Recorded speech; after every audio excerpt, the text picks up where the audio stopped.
Okay, so this is how genetic profiling or DNA fingerprinting or DNA profiling, whatever term you prefer, is carried out using PCR. And we looked at how it's the old-fashioned method of how it was carried out with restriction of fragment length polymorphisms. This is more suitable to automation and can be carried out in as much small amount of material. Now, about 3% of the human genome is made up of repetitive sequences called short tandem repeats. So that's, you've got sections of between 2 to 7 bases long, and they may be repeated 10, 15, 20, 25 times. Okay. These regions, the number of times, the number of repeats are highly variable between individuals. And the reason for that is because of when this DNA is replicated, so we have, this is a piece of DNA, and you're making a new strand here. The DNA polymerase is making its way along that, using it as a template. If it falls off the strand, okay, and it comes back on, it will still base pair, even though it's like gone further ahead. It will base pair because that little bit of DNA is the same as the bits before it, because it's repetitive. So you tend to get looping out occurring, and so the number of these repeats tends to increase with successive generations. Okay, so how does it work? Well, the most DNA profiling in this country, they use 13 different loci, right? That means 13 different places in the genome where you get these STRs, and each one is on a different chromosome. So you've got the good coverage of the whole genome. Different chromosomes, there's 23 chromosomes, so obviously not every chromosome is represented. The 13 is good enough to give a high probability of it only, the samples being produced will be unique to each individual. Okay, so let's imagine we've got, let's see, we've got one of these loci, and I'll do it as, so this is a repetitive bit of the DNA, I'll do it in blue there. Okay, so, and this is the black bit, it's so-called the flanking regions, okay?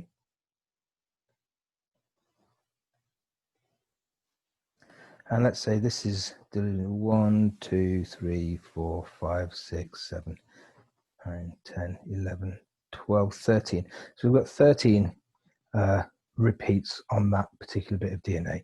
Now on the other chromosome, so you have human beings are diploid, of course, so you've got 2 chromosome number 2s, 2 number 3s, and so on. On the other chromosome, let's say it's a little bit, you don't have quite so many repeats of that particular locus. So there, and that's the flanking region. So this one's only got 1, 2, 3, 4, 5, 6 repeats. Say, okay. Now, so this is just one particular locus. Well, what are made is then you get some PCR primers.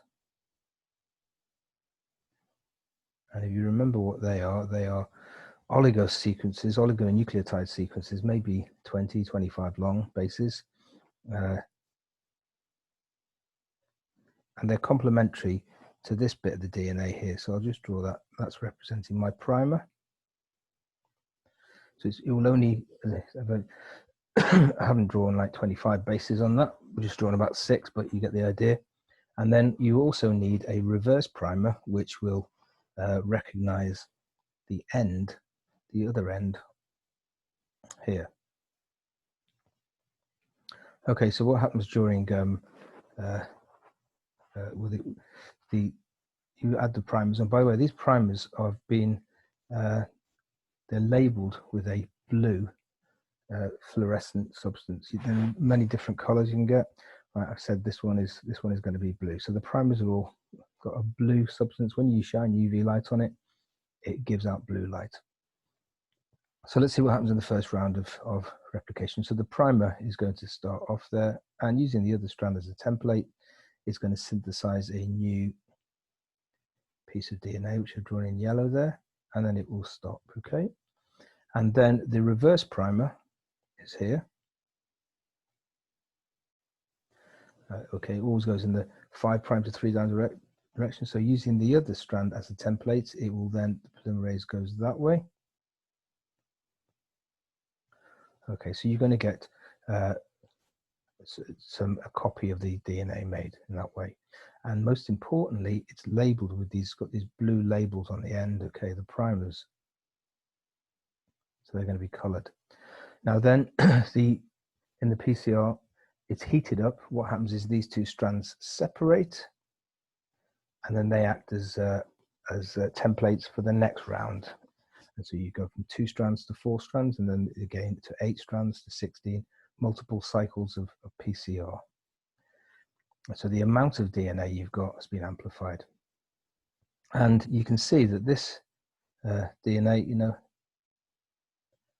however, that's going to be so many base pairs long. That fragment, all that DNA is going to be a certain size.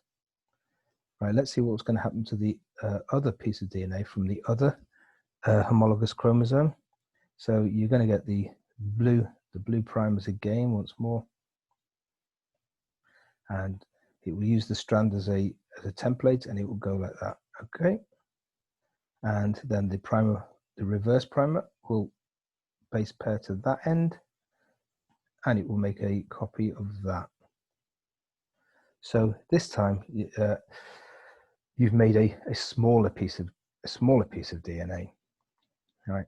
And don't forget, this is, I've only drawn it once, but it goes through multiple cycles, so you get many of these, very large amounts, many copies of these bits of DNA and this bit of DNA. Okay, let's now think about that was just one locus. Let's look at another locus, which I'll do in a different color. I'll do in red this time. Okay, so this could be on another chromosome. Well, it will be on another chromosome. All right, and here's the variable region. Do that quite long. And just to show you that that's the flanking region, the black bits, and just to show you that that's multiple copies. So that every one of those, that's 4 or 5 bases repeated over and over again. And let's say the other chromosome, the other homologous chromosome, they haven't got quite so many repeats on that one. It's going to be a bit shorter, just like I did with the blue one. Okay. Right, so this time you're going to use a different set of primers. So these primers will have a different sequence, and it will bind to that flanking sequence there. So I've drawn, that's my, and this time it's going to be covered with a red fluorescent material, okay? It's not actually red itself, but it will give out red light when you shine UV light on it. So that's the red primer. And of course you have the reverse primer at that end. So the correct pair of primers which match up with the flanking sequences either side of the repeating bit. Right, so here's what's going to happen there in the PCR. So you're going to get, here's the red primer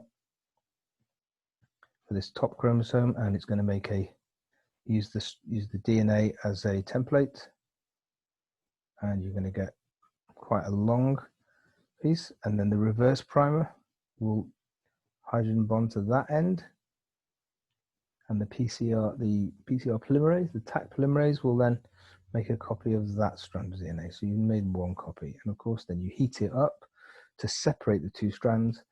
The primers re-anneal, and you get another round of replication. So you've increased the number of strands to 2, and then you do 4, 8 so far. Right, let's see what happens with the short one. So the primers are going to bind to the flanking region there. So you show what happens. So DNA polymerase is going to make a little bit of DNA there. The primer is going to be shorter. The red labeled primer is going to anneal there, hydrogen bond to that complementary bit of DNA. The Taq polymerase is then going to copy that to there. So we're going to make very many copies of these bits of DNA. Okay, this one is going to be colored red. Every will have a bit of red at the end of it, and all these ones will have a bit of a blue tag at the end of that. So then what you have to do is then put those onto an electrophoresis gel. which I'll draw down here. So here's an electrophoresis gel. We're going to make this the positive voltage and this the negative voltage. DNA is negatively charged, so it's going to move that way. And don't forget, the smallest fragments are going to move the fastest, and the biggest ones are going to move a bit slower. So let's say we put our sample onto that. Well, we're going to get if we look at the blue, we've got a longer blue one and a shorter blue one. So let's say the longer blue one doesn't get as far, it only goes to there. And the shorter blue one goes further, goes to there. And so this is where we put our sample of DNA from one individual. And that's the DNA from one individual has been incubated with the blue primers and the red primers.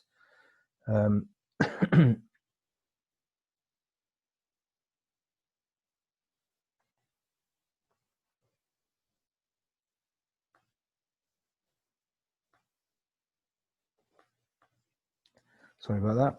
So blue primers and red primers.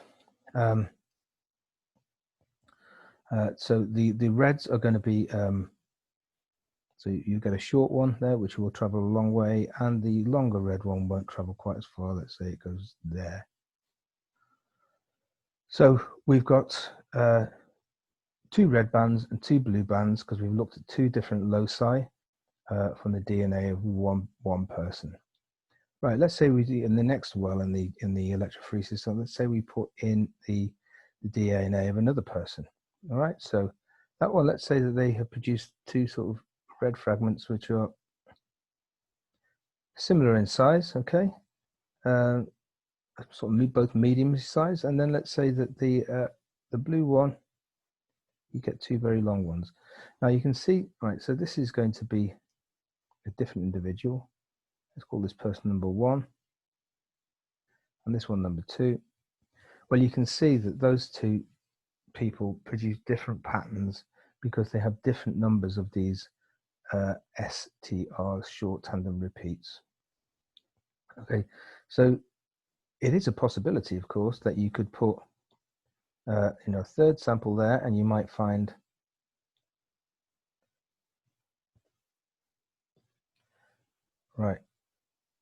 you could get that.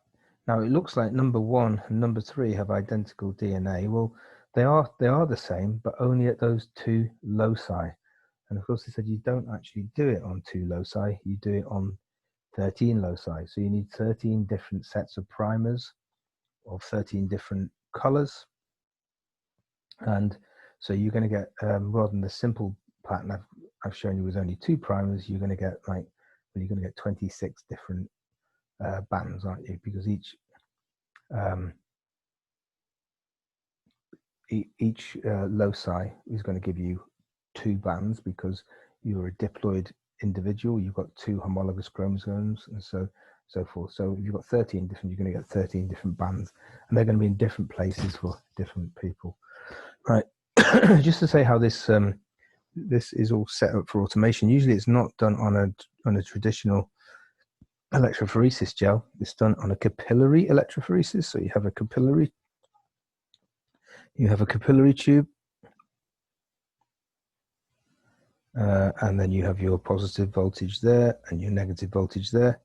So all the DNA fragments are going to migrate down in the gel in this capillary tube, and at this end you have a detector, okay, which detects. So you shine your UV light, and then it will detect a certain color will be produced. And rather than having a gel, you'd get your results on a graph, which would look something like this. So this would be the number of base pairs. So that's how big the fragment is. And this is the intensity of the light. So let's say with the red light, you might get that. Okay, so you'll get two sets of bits of DNA which are tagged with the red primer, 1 from each chromosome. You'll do this one short one here, this one slightly longer one here, and then you'll get another peak there, maybe for the blue, yeah, and another one there. Okay, so that's how the process is it can be automated, so people don't have to look at gels and pour gels and load up gels. It's all done robotics, so suitable for a large number of samples, and also very highly reproducible, so that there aren't differences.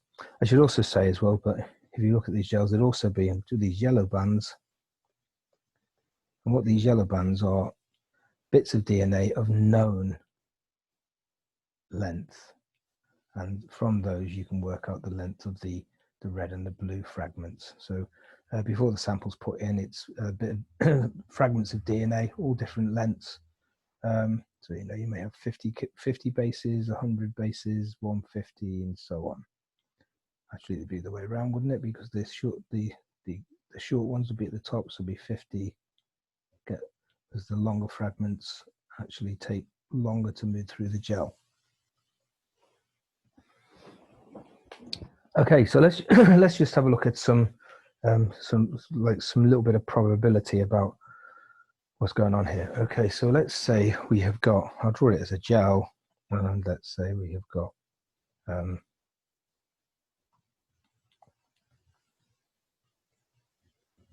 right, so this is put one person's DNA in there. Let's say we get a red one there, and a red one there, and a blue one there, and a blue one there. So for the sake of argument, let's say that when you've got this number of repeats, red, when you that is, let's say that number of repeats is 1 in 30 of the population. Okay, so we know 10 repeats, whatever it is, 1 in 30 of the population. This one here is a bit shorter, which would maybe 5 repeats or whatever. Let's say that this is slightly more common. Let's say that's 1 in 10 people have that allele. Okay, so what's the probability of a person having those the two red bands produced there? Well, it's 1 in 30 multiplied by 1 in 10, and that's equal to 1 in 300. So 1 in 300 will have that pattern of red bands. Let's look at the blue, and let's say here, let's say this one is like, say, 1 in 100 people have that length, and this one is rarer, it's only 1 in 300 people have that length. So the probability there of having someone having those two bands is going to be 1 in 100 multiplied by 1 in 300, which is equal to 1 in 30,000. So that is much rarer. Now, so what's the probability of someone having the two red bands and the two blue bands drawn there? Well, it's going to be 1 in 300 multiplied by 1 in 30,000, which gives you, I think, 1 in 9 million. Okay, so the probability there is 1 in 9 million. So if you took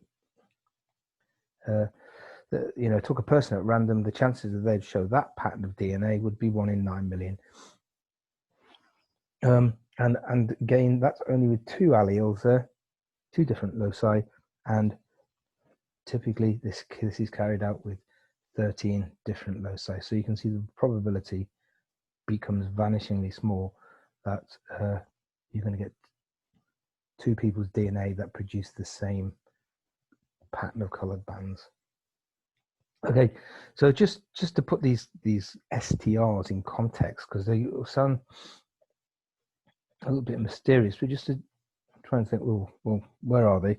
So there's a couple of examples of ones that are used. So in each country they have their own set of standards. I think the standard loci that we use in this country, some of them are the same as the ones in the USA, some are different. So there's slight differences between different countries. The ones that these are American ones. There's one called FGA. That's the name. So they've got a set of promoters, set of primers to go with that, and they know that this is on chromosome 4. So they know the flanking regions, they know the sequence of the flanking regions, so they can make the primers, and they know that the repeat there is it's TTC, so it's 4 long, and the number of repeats in individuals varies from 12 up to 51. Right, where is that found? It's actually found that FGA stands for fibrinogen,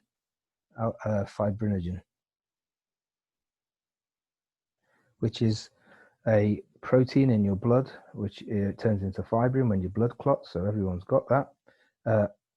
And this STR is present in the 4th intron. So that's the intervening sequence that's not translated. It's transcribed into mRNA, but it's not turned into protein. So all of these STRs are in non-coding regions of the genome. So in the 4th intron of the fibrinogen gene. And in some people, as I say, as you see, it's only 12 repeats long. Some people it gets very long, it's 51. And it's different for every individual. Right, another one, just an example, it's got this CSF IPO, or 1PO, I think it is. Right, that, as again, it's 4 long, it's got a repeat of AGAT.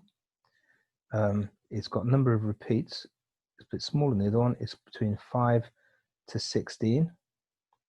Okay, so they know the flanking, they know the DNA sequence of the flanking regions, so they can make primers which bind to those. And this is actually found in a gene called colony stimulating factor, which is a little tiny cytokine. Well, it's a cytokine which, like a hormone, operates over a very short distance, and it's responsible for stimulating the bone marrow to make certain kinds of white blood cells. And this is found in the 6th intron of that gene. So once again, it's not in a coding region, it's in a non-coding region of the gene. Incidentally, what do these STRs do? Do they have any effect on the transcription of the gene? Well, that people are beginning to think, yes, they do. But we're not really worried about that. We're just worried here from the point of view of genetic fingerprinting that they have different lengths in different people.